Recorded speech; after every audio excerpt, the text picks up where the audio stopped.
Hello students, आप सभी का स्वागत है आपके अपने यूट्यूब चैनल स्टूडेंट्स लाइफ में।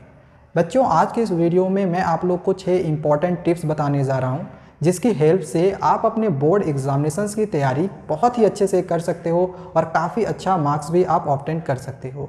तो चलिए एक एक करके हम इन सभी टिप्स को समझते हैं।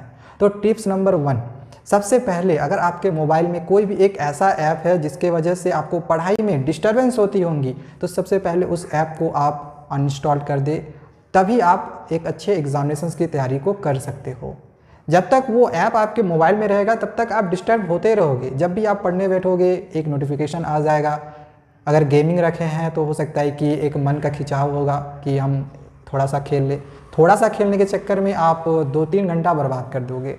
तो एटलीस्ट जब तक हमारी एग्जामिनेशंस अब फिनिश नहीं हो जाती तब तक ऐसे ऐप्स को हम नहीं रखेंगे अपने मोबाइल में जिससे कि हमारी पढ़ाई को डिस्टर्बेंस होता होगा। ओके, तो ये टिप्स नंबर 1 है। अगर कोई भी एक ऐसा आप अपने मोबाइल में रखते हो जिससे कि जब भी आप स्टडी करने के लिए बैठते हो तो वो आपको डिस्टर्ब करता होगा, तो उस ऐप को आप हटा लो। इसके बाद tips number 2, best time to study, पढ़ने का एक सही समय। हालांकि आप किसी भी टाइम में पढ़ोगे कोई प्रॉब्लम नहीं है, लेकिन जो समय अभी मैं आप लोग को बताने जा रहा हूँ उस समय भी आप लोग को ज़रूर पढ़ना है। बाकी आप दूसरे टाइम भी पढ़ सकते हो। सुबह 5 से लेकर 8 बजे तक इस टाइम आप लोग को स्टडी ज़रूर करनी है। जब तक कि आपकी एग्जामिनेशंस अब ख़त्म नहीं हो जाए तब तक कम से कम आप लोग को सुबह 5 से 8 तक हर दिन पढ़नी है। अगर आप और पहले उठ सकते हो तो आप 4 से 8 भी सुबह का पढ़ सकते हो। सुबह पढ़ने से क्या होगा, एक तो आप जब सुबह सुबह उठते हो तो आपका माइंड एकदम शांत रहता है, बिल्कुल आपका माइंड जो रहता है फ्रेश रहता है, जिसके वजह से आपको कोई भी चीज़ जल्दी याद होती है और वो लंबे समय तक याद भी रहती है। तो ये वाला टिप्स आपके बहुत काम आएगा। इस टाइम आप एक दिन पढ़ के देखो, 5 दिन पढ़ के देखो, आपको खुद एहसास हो जाएगा कि आपको कितना जल्दी याद होता है और आपको कोई भी चीज़ कितना आसानी से समझ में आता है और आपको समय भी बचेगा। अगर आप जल्दी सुबह उठते हो तो आपका समय बचेगा, ठीक है, आपको पढ़ने का ज़्यादा समय मिलेगा। तो कोशिश करें कि सुबह आप 4 बजे, कम से कम 4 बजे, अगर आप 4 बजे नहीं भी उठ पाते हो तो एटलीस्ट 5 बजे आप उठ जाओ और 8 बजे तक अपनी स्टडी को ज़रूर करो। ओके, तो ये था टिप्स नंबर 2। टिप्स नंबर 3 में आते हैं। अब देखो, ये जो मैं आप लोगों को बताने जा रहा हूँ जो कि आप लोग के लिए मोस्ट इंपॉर्टेंट है। हमेशा क्या करना है, आपको प्रीवियस ईयर्स के क्वेश्चंस का और न्यू क्वेश्चंस का आप लोग को प्रैक्टिस करना है हर दिन। जो सुबह मैंने आप लोगों को टाइमिंग बताया उस समय भी आप लोग करें, और बाकी आप जब भी आप पढ़ने के लिए बैठोगे तो प्रीवियस ईयर्स के क्वेश्चंस का और न्यू क्वेश्चंस का तैयारी आपको जरूर करना है। प्रीवियस ईयर्स के क्वेश्चन आपको कहीं पर भी मिल जाएगा, सीबीएसई के साइट में भी मिल जाएगा, कैसे डाउनलोड करना है हमने ऑलरेडी ये भी बताया हुआ है। लेकिन न्यू जो क्वेश्चंस होंगे, जो न्यू पैटर्न के क्वेश्चंस होंगे, ये आप इसकी तैयारी कैसे कर सकते हो। तो देखो, इसके लिए ना मैं आपको एक बुक सजेस्ट कर रहा हूँ। इस बुक को आप ले सकते हो और आप न्यू क्वेश्चंस की तैयारी कर सकते हो। एजुकार्ट की बुक है, इसका मैंने डिस्क्रिप्शन पे लिंक भी दे रखा है। आज 15 अगस्त के दिन इस बुक पे डिस्काउंट भी चल रहा है, 50% का डिस्काउंट चल रहा है। तो अगर अभी आप इस बुक को लेते हो आज के दिन में तो आपको 50% का इसमें डिस्काउंट भी मिल जाएगा।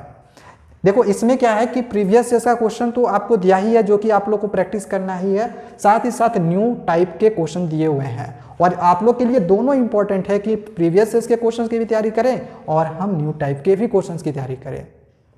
नए टाइप के क्वेश्चंस में किस तरह के क्वेश्चंस रहेंगे, आपको मैं इस बुक का खासियत बता रहा हूँ। इस बुक में जो नए टाइप के क्वेश्चंस हैं वो कैसे रहेंगे। देखो, दीक्षा प्लेटफॉर्म के क्वेश्चंस बोर्ड एग्जामिनेशंस में पूछे जाते हैं, तो ये वाला क्वेश्चन दिया हुआ है इस बुक में। दूसरा कि जो कॉम्पिटेंसी बेस्ड क्वेश्चन होता है, जैसे केस स्टडी बेस्ड क्वेश्चन होगा, तो वो आपका इस बुक में दिया गया है। सोर्स बेस्ड क्वेश्चन दिया गया है, ठीक है, कि कॉम्पिटेंसी बेस्ड क्वेश्चन में सोर्स बेस्ड शामिल है, केस बेस्ड शामिल है, ठीक है। तो ये आप लोग का इस बुक में मिल जाएगा। इसके बाद रियल लाइफ से भी क्वेश्चन अब रहेगा। अब जो आपका नया पैटर्न आ रहा है जिसमें आपका रियल लाइफ से क्वेश्चन रहेगा, तो वो भी इसमें दिया गया है। एनसीईआरटी प्लस एनसीईआरटी के जो इंपॉर्टेंट क्वेश्चंस हैं उसकी भी तैयारी आप लोग को करनी है, तो वो भी आप लोग को इस वाले बुक में मिल जाएगी, जो भी अभी मैंने आप लोग को दिखाया है। हर सब्जेक्ट का ये अवेलेबल है। आज डिस्काउंट चल रहा है 50% का इंडिपेंडेंस डे के अवसर पर, तो इस बुक को आप अभी तुरंत ऑर्डर कर ले, जिससे कि आपकी जो भी स्टडी है वो बहुत ही अच्छे से हो सकेगी और अपनी एग्जामिनेशंस की जो तैयारी है वो भी अच्छे से आप कर सकोगे। ओके, इतना चीज़ आप लोगों को समझ में आ गया होगा। इसके बाद बढ़ते हैं अपनी नेक्स्ट टिप्स की ओर, जो कि है टिप्स नंबर, रेगुलर ब्रेक्स भी आप जरूर लेते रहें। ये भी आप लोग के लिए उतना ही इंपॉर्टेंट है जितना पढ़ना। जितना आप लोग के लिए पढ़ना इम्पॉर्टेंट है उतना ही रेगुलर ब्रेक्स लेना भी इम्पॉर्टेंट है हमारे लिए। नहीं तो होता क्या है कि हम पढ़ते पढ़ते लास्ट, जैसे आप लगातार 5-6 घंटा तक पढ़ रहे हो, तो वो जो 6 घंटा होगा ना, उस टाइम आपका माइंड में बहुत ज़्यादा प्रेशर होगा, आपका माइंड बहुत विचलित रहेगा। तो आपको क्या करना है कि हर 1 घंटे, आधे घंटे या फिर 1.5 घंटे 2 घंटे के बाद जब आपको लगे कि नहीं अब प्रेशर बढ़ रहा है मेरे माइंड में, तो उस टाइम आप थोड़ा सा ब्रेक लो 15 से 20 मिनट का।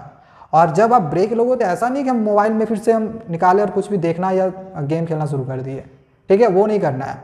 जो भी आप 15-20 मिनट का ब्रेक लोगे तो उस समय आपको कोई भी फिजिकल एक्टिविटी करनी है, कुछ भी आप गेम खेल सकते हो या फिर एक्सरसाइज कर सकते हो, आपको कोई भी एक फिजिकल एक्टिविटी करनी है जब भी ब्रेक लोगे। टिप्स नंबर अगर करें तो वो है रिवाइज अगेन एंड अगेन। कई बार ऐसा क्या होता है कि हम कोई चैप्टर को पढ़ लेते हैं फिर छोड़ देते हैं। अगर आप कोई भी एक चैप्टर को पढ़ के छोड़ दोगे, दोबारा आप अगर उस चीज़ को 2 महीने के बाद पढ़ोगे तो आप देखना आपको ऐसा लगेगा कि मैंने चैप्टर पढ़ा ही नहीं है, सब भूल जाओगे। तो आपको क्या करना है कि रेगुलर स्टडी करनी है। रेगुलर स्टडी करोगे, सुबह उठ के पढ़ोगे तो ऑब्वियसली आपको रिवीजन करने का समय मिल जाएगा। तो रिवाइज आपको बराबर करते रहना है, रिवाइज अगेन अगेन अगेन। शुरू से हमेशा आप देखते जाओ। जब भी आप पढ़ने के लिए बैठो, कोई भी एक्सरसाइज को बना रहे हो या मैथ्स में या चाहे साइंस में कुछ भी आप पढ़ रहे हो, तो उसको पढ़ने से पहले आप स्टार्टिंग से जो भी एक्सरसाइजेज हमारे होंगे, जो भी चैप्टर्स होंगे, उनको समझते जाओ। हर दिन उसको समझो। जब तक आप रिवाइज नहीं करोगे आपके एग्जामिनेशंस नहीं आएंगे। और सबसे मोस्ट इंपॉर्टेंट, चैप्टर को समझने के बाद क्वेश्चंस की प्रैक्टिस करना।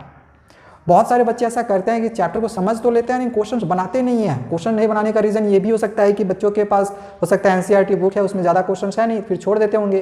तो ज़्यादा क्वेश्चन बनाने के लिए आपको एक ये वाली बुक चाहिए, इसमें बहुत सारे क्वेश्चंस हैं, प्रैक्टिस भी के लिए क्वेश्चंस हैं, सेल्फ प्रैक्टिस के लिए तो क्वेश्चन दिया ही है, अनसॉल्व पेपर भी है, सॉल्व पेपर भी है, एमसीक्यू क्वेश्चन है, सारे क्वेश्चन है। तो कोई एक बुक आपको चाहिए जो आपकी हेल्प करे, जहाँ से आप क्वेश्चंस की प्रैक्टिस कर सकते हो, ठीक है। तो इसी वजह से मैं सजेशन करूंगा कि आज 15 अगस्त का समय है तो 50% डिस्काउंट चल रहा है, तो इसको आप ले लो, ज़्यादा आप लोग के लिए आसान होगा। अब एक लास्ट टिप्स बच गया है, टिप्स नंबर 6, जो कि आप लोग के लिए ये भी बहुत ही ज़्यादा इंपॉर्टेंट है। राइट प्लेस टू स्टडी, पढ़ने का एक सही जगह। अब ऐसा नहीं हो कि हम बेड पे ही पढ़ना शुरू कर दिए। पढ़ने का एक सही रूम होना चाहिए, एक स्टडी रूम होना चाहिए, जहाँ पे आप अपने पढ़ाई को करते होंगे। वहाँ पे प्रॉपर लाइट होनी चाहिए, चाहे वो सन की लाइट हो या फिर बल्ब की लाइट हो, तो प्रॉपर लाइट होनी चाहिए। और कभी भी आप बेड के ऊपर बैठ के नहीं पढ़े, बेड के ऊपर बैठ के पढ़ोगे तो आप ऑब्वियसली वहाँ पे सो ही जाओगे।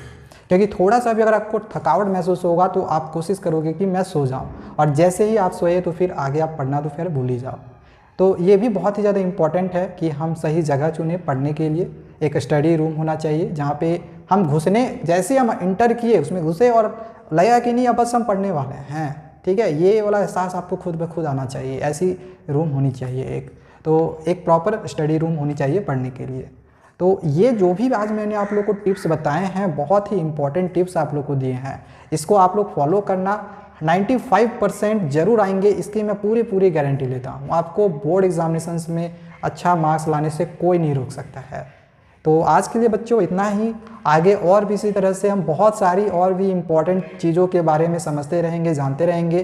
तो चैनल को आप सब्सक्राइब करके जरूर रखें। ओके, टाटा बाय बाय, मिलते हैं फिर दूसरे वीडियो में। Thank you.